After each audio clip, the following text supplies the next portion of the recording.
जब last time Brock Lesnar ने return किया था तब से लेकर अभी तक एक सवाल था कि ब्रॉक लेसनर जॉन सीना की मैच कब होगी भाई। तो आज की स्मैकडाउन में ब्रॉक लेसनर ने किया जॉन सीना पे अटैक, उसके साथ साथ हमें उनकी मैच भी मिल गई। उनकी मैच होने वाली है रेसल पालोजा में, Brock Lesnar versus John Cena.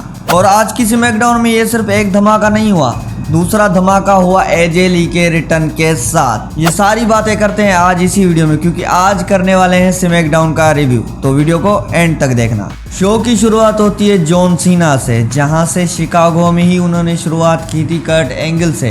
तो अभी उनके लिए शिकागो बहुत स्पेशल था। वो आकर पूरे शिकागो को थैंक यू बोलते हैं और जो जो उन्होंने किया या जो जो नहीं किया उसके लिए सॉरी भी बोलते हैं। और जॉन सीना के फेयरवेल टूर में शिकागो में ये लास्ट उनकी स्मैकडाउन थी, मतलब वो रिटायर जल्दी होने वाले हैं। अब जॉन सीना को क्राउड की तरफ से भी अच्छा सपोर्ट मिल रहा था, लेकिन एंड में जब वो जा रहे थे तब वहां पे आ जाते हैं सैमी ज़ेन। और जॉन सीना के आगे क्राउड ने सैमी ज़ेन को मतलब जीरो कर दिया। उसको इतना बू मिल रहा था, इतना बू मिल रहा था, मतलब मैं बोलूं यार क्या हो गया सैमी ज़ेन को। फिर सैमी ज़ेन यहाँ पे बोलते हैं कि मैं इंटरप्ट करने नहीं आया, मैं आया हूँ जॉन सीना को थैंक यू बोलने, क्योंकि जब मेरा मेन रोस्टर में डेब्यूट हुआ तब मेरी जॉन सीना के साथ ही मैच हुई थी। और मुझे याद है जब John Cena US open challenge देते थे उसी टाइम मैं आया था, तो जॉन सीना ने मुझे वहां पे हरा दिया था। तो जॉन सीना मैं तुमसे एक परमिशन लेना चाहता हूँ, मैं भी एक यूएस चैंपियन हूँ, जैसे तुम करते थे यूएस ओपन चैलेंज वैसे ही मैं करना चाहता हूँ, तो मुझे उसकी परमिशन चाहिए। जॉन सीना बोलते हैं भाई ये तो अच्छा है, हाँ कर ले। फिर जॉन सीना जाने लगते हैं तो सैमी ज़ेन उसको रोक देते हैं। सैमी ज़ेन बोलते हैं कि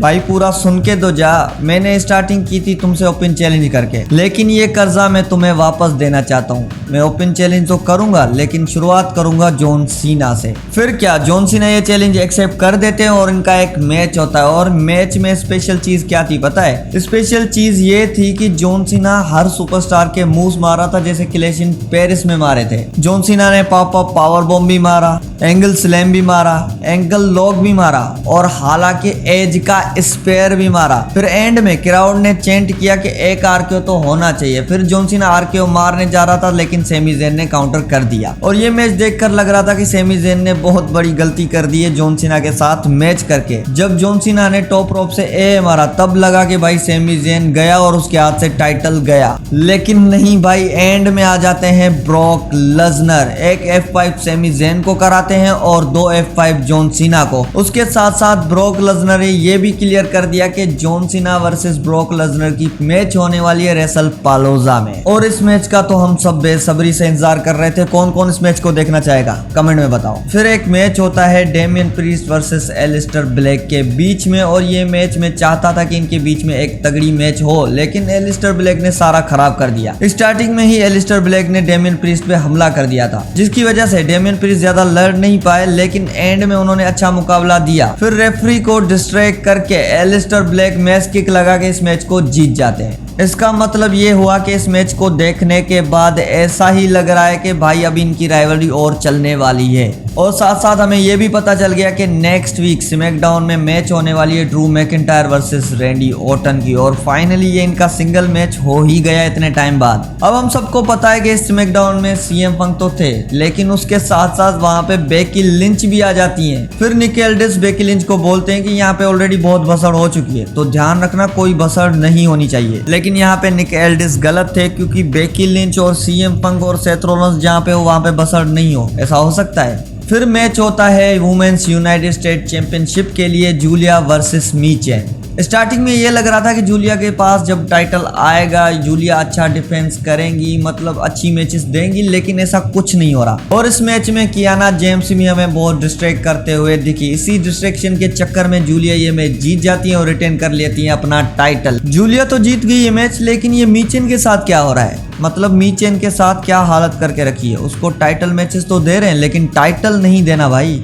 अब सीएम पंक आए हैं तो बेकी लिंच आई, अब बेकी लिंच आई है तो सेथ रॉलिंस कैसे नहीं आएगा? सेथ रॉलिंस भी वहां पे आ जाते हैं और वो क्राउड से बोलते हैं कि आज हम एक बार फिर से हिस्ट्री लिखने जा रहे हैं। जब मैं तुम्हारे सामने सीएम पंक को मारूंगा तो बहुत मजा आएगा, लेकिन उससे पहले मैं इंट्रोड्यूस करवाना चाहूंगा मेरी वाइफ बेकी लिंच से। फिर वहां पे बेकी लिंच आ गई, वही अपने घिसे पिटे स्पीच देने लगी, मतलब क्राउड को डिसरिस्पेक्ट करने लगी और सेथ रॉलिंस ऊपर से देखकर मजे ले रहे थे। तभी वहां पे आ जाते हैं सीएम पंक। और जो सीएम पंक के साथ रॉ में हुआ था वही आज स्मैकडाउन में हो रहा था, लेकिन सीएम पंक आज गेम प्लान से आए थे। सीएम पंक ने बोला कि मैं किसी लड़की पे हाथ नहीं उठाता, लेकिन मेरे पास है जो तुम्हें तोड़ के रख देगी। फिर वहां पे म्यूजिक बजता है एजे ली का। मतलब भाई जब एजे ली आ रही थी तब ऐसा लग रहा था कि ये ख्वाब है और सच हो गया, क्योंकि इतने टाइम से सुनते हुए आ रहे हैं कि एजे ली का रिटर्न, एजे ली का रिटर्न, लेकिन फाइनली सीएम पंक की वजह से एजे ली का रिटर्न हो ही गया। एजे ली आकर बेकी लिंच को अच्छी तरीके से तोड़ती है और आज अपर हैंड हो गया सीएम पंक और एजे ली का। और अब ये राइवलरी देखने में मजा देगी। मतलब सीएम पंक के साथ जो गलत हो रहा था ना, अब एजे ली आ गई उनकी सपोर्ट करने। अब इनके बीच में भी एक मैच हो सकती है, मिक्स टैग टीम मैच, एजे ली और CM Punk versus Becky Lynch और सेथ रॉलिंस के बीच में। तो किस किस को ये मैच देखनी है रेसल पालोजा में, कमेंट में बताओ।